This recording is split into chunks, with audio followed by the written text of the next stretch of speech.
Yo, what's guys, Unblockable here, back in the video, and today we're going to be bringing you guys another defensive scheme in Madden 22. Today we're going to be hopping back in the 4-3 even 6-1, showcasing a little bit of a new way to run the blitz out of probably one of my favorite plays in this defense in the game. Overall, one of my favorite defenses that I've ran this year. And the play that we're going to go ahead and be talking about is going to be Tampa 2, again, 4-3 even 6-1 playbook. We're going to be in the formation. We're going to be in the Miami Dolphins defensive playbook for today's video. Also in playbooks like Chicago, just to name a few. But again, we're in Miami. Now, the play, once again, is going to be just this traditional Tampa 2 on the left side right there. You see we have 113 calls, only averaging a total of 2.8 yards per play, which is really, really good for most defenses. For example, if I go to like a 3-3-5 wide, my blitz 3, you see I'm averaging 9.1. Cover 4, I'm averaging 10.1 average yards. So to average something like 3 yards, under 3 yards a play is really, really good. Now, for this formation, of course, it is heavy linebackers. Make sure you get some good, quick outside linebackers, quick, nice inside backer here. And we're actually going to use one of these outside linebackers for this play. But other than that, get your nice safeties. You don't need too many of those. And yeah, let's get straight into it. You can leave auto flip on. I might talk about some of the zone drop stuff a little bit later. But for now, we will leave everything at default and then maybe adjust it a little bit later. So for this coverage, what I like to do is first, you're going to need a baseline. You can go with auto baseline if you want. You can press as well. Traditionally, when you baseline press out of a cover 2, it's not the best because look at that left side. If we were to just do that, then they could easily just bomb that left side. And you see they could easily throw that right now, which they didn't, but he was, of course, open. As I do need to fix my camera anyway, but we didn't really show anything there that was of too big concern. So again, you're just going to simply go ahead, base the line. Next thing you're going to do is pinch your defensive line, spread or slant outside, and then you want to blitz all linebackers. So blitz all linebackers. The next thing is going to include which side you want to blitz it off. You can blitz off the left side or the right side for this case. In this scenario, we're going to blitz off the left side, and so you're going to utilize J.J. Watt here, who is your user. And what you want to do is just move him kind of in this hovering spot. So just as long as he's right about here, it's fine. Anywhere from here to super close, it should not make a difference. The ball is snapped, kind of just occupy, and there you go, getting that pretty quick pressure off the edge. So again, relatively simple setup. And you're doing a good job of getting just some nice quick pressure. So again, all we did really was base the line. The next step was to pinch your D-line, slant your defensive line outside, which is the right stick up in this case. Then again, with your user, you just kind of stand right here, ball is snapped, you can hover around, do whatever, but generally you want to kind of get back and user. If I were to set zone drops, I would probably leave them at about 10 yards. We are setting quick pressure, so we're hoping that our pressure gets there and that they don't have time to throw like a 30-yard crosser down the field. 10 yards is a good, safe spot to take away anything quick, but also take away some of the deeper stuff like a quick corner route or a quick deeper out route, curl route, things like that. So I think 10 yards is a good spot, or if you want to leave them default, they are going to kind of play around that distance as well. Now, of course, there are going to be holes in this defense when you rush that many people. That's kind of to be expected. But yeah, that's going to be the first way to run it. So as far as the other ways you can do things, let's say they were to block somebody. Let's say they block RB over here. Now, if they block RB, you might want to blitz off the other side. You can go ahead and do that. If you want to blitz Highsmith over here, you can occupy someone, and there you go. Quick pressure off the right edge. So again, that's showing that we can blitz from either the left side or the right. Let's actually show the replay of that. And again, with my user, we stand just in this nice position. When the ball is snapped, I do actually kind of fake rush to hover, which it does a nice job at actually occupying one of those players. In this case, we did occupy the attention of the left tackle.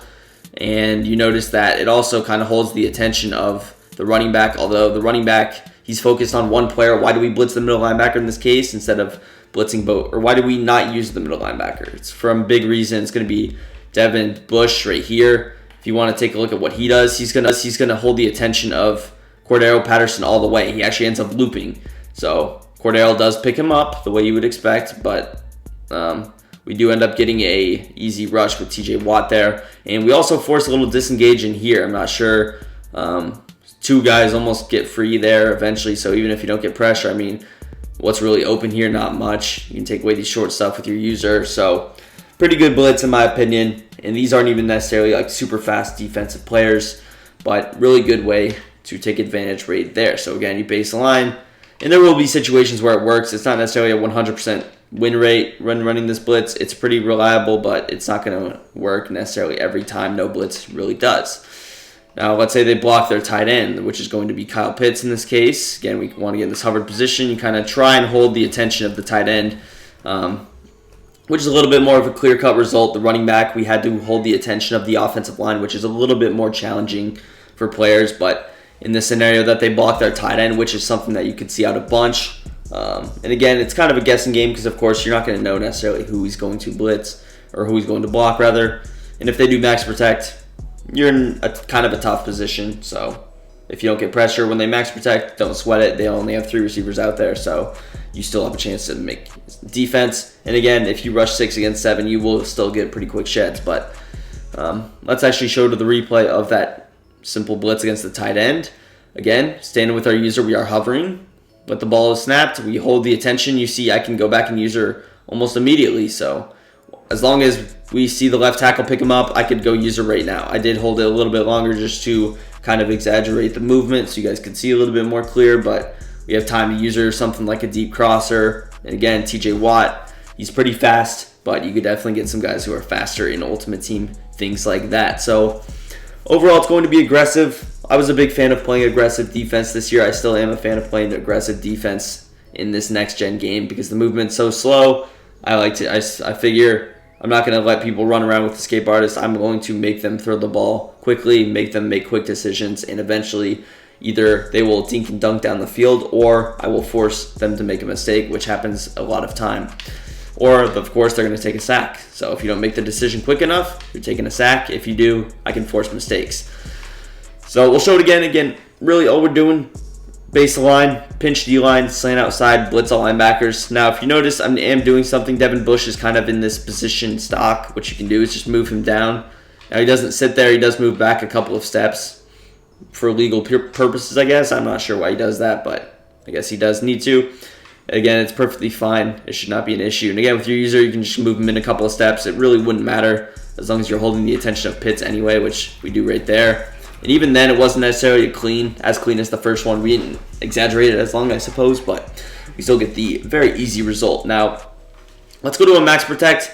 Now, of course, since you are using one of these linebackers, you can kind of get pressure, but it's not going to be clear cut. What I mean by kind of get pressure is you can force things like disengages or quick sheds, but it's not going to be like, oh, we get a free rusher off the edge, if that makes sense. So offensively, we're going to block our halfback as well as our tight end here. Kind of stand in the same position, and you see that we do get somebody free in this case, and it is caused by disengage, which is what I mentioned. If you do run this blitz a lot of times, you can force disengages, which is why it also can be important to get some quicker defensive tackles. This guy was slower, which is why the pressure did take a little bit longer, but it was still pretty quick. And you see, again, we slant outside, so we're forcing things like loops. If you just watch these two nose tackles, number 95 and 94, number 95 is going to go inside. Number 94 is going to loop around. Immediately, we get a loop. Then you see Stephon Tuitt kind of loop as well, although he doesn't get all the way around, but he actually ends up pushing this guy free. And once again, who is Cordero Patterson always locked on in this case? He's always locked on to number 55, Devin White. So even though there's a huge 300-pound D tackle who runs right past him, like a terrible bodyguard, you're just going to let him pass, and again, Devin Bush actually gets free as well. So Lindstrom literally does nothing. We get 2 people free. We rush 6 against 7, 2 disengages. Now, of course, Highsmith off this left edge, he is going to get picked up. We're expecting that. We're fine with that, but we still get the result that we want. We get this guy free. And again, Bush, of course, does get chopped by Patterson, but that's to kind of be expected. But you get that pressure. Who's open in this play? Not much.